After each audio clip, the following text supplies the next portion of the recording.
Hello everyone, আমি নিবেদিতা। আজকে আবার নতুন ভিডিও নিয়ে সকালবেলা চা খেয়ে আমরা রান্না করতে বসে পড়েছি। মানে সকালের টিফিন বানাবো। এখন বানাচ্ছি পাস্তা। জল গরম হয়ে গেছে, দিয়ে দিয়েছি লবণ। এবার দেব পাস্তাটাকে একটু ভালো করে সেদ্ধ করে নেব।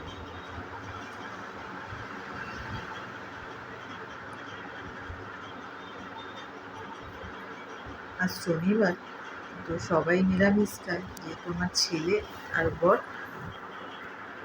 আর আমি তিনজন এখানে মাছ মাংস ডিম এটা খাই, মানে আমিষ পদটা খাই। তো সবাই এখানে নিরামিষ খায়। তো যেহেতু দুপুরবেলা সবাই নিরামিষ খাবে, সেই জন্য এখন আমি একটু পাস্তা বানিয়ে দিচ্ছি, সবার জলখাবার হয়ে যাবে। এই যে পাস্তাটা ফুটে উঠেছে।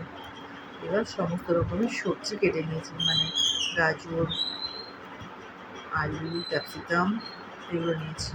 আমার পাস্তাটা সেদ্ধ হয়ে গেছে। কড়াইতে এবার তেল দিয়ে দিলাম।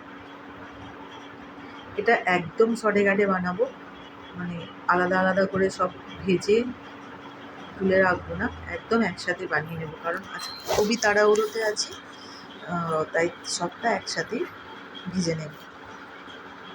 কতটা চটপট করা যায় জাস্ট সেটাই, আর আপনাদের সাথে সেটাই শেয়ার করছি।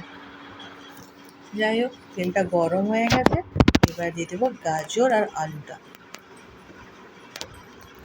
আমি গাজর আলুটাকে লম্বা লম্বা করে কেটে নিয়েছি। এবার এটাকে আমি ভাজতে দিয়ে দেবো, আর পরিমাণ মতো লবণও দিয়ে দেবো সাথে।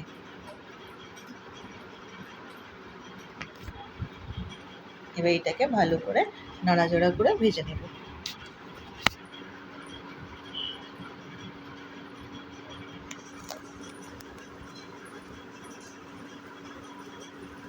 সুন্দর করে ভেজে নিচ্ছি।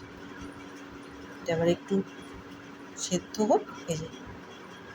এবার সেদ্ধ হয়ে গেছে, প্রায় মানে 60% সেদ্ধ হয়ে গেছে আমার।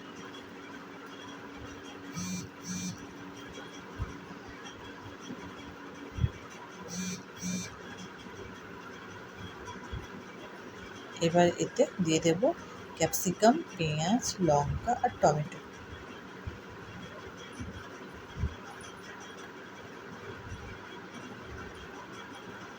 এটাকে একটু জাস্ট গ্যাসটা একটু সিম করে কিছুক্ষণ রাখলেই সবগুলো নরমও হয়ে যাবে আর ভাজাটাও সুন্দর হয়ে যাবে। এই যে দেখুন কত সুন্দর হয়ে গেছে ভাজাটা আমার।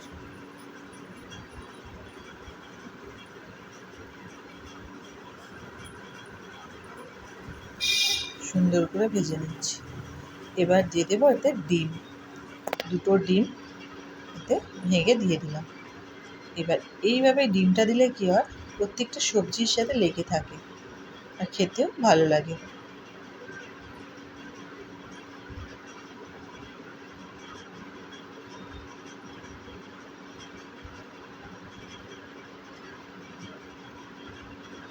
আমার ডিম দিয়ে ভাজা হয়ে গেছে। এবার দিয়ে দেবো পাস্তাটা।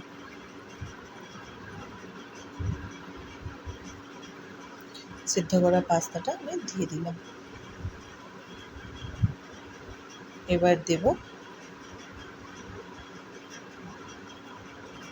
একটু সয়া সস।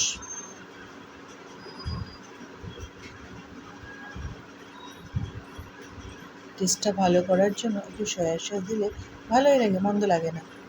এর আগে আমি একবার করেছিলাম, এটা আমার খুব ভালো লেগেছিলো, তাই আপনাদের সাথে এটা শেয়ার করলাম। ভালো করে নাড়াচাড়া করে নিলেই রেডি আমার শর্টে ঘাটে পাস্তা। সুন্দর করে একদম রেডি হয়ে গেছে।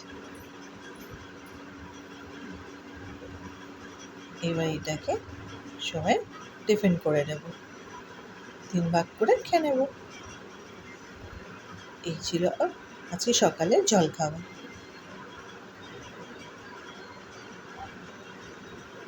যাই হোক, ভালো লাগলে একটা লাইক, একটা কমেন্ট আর একটা শেয়ার করবেন।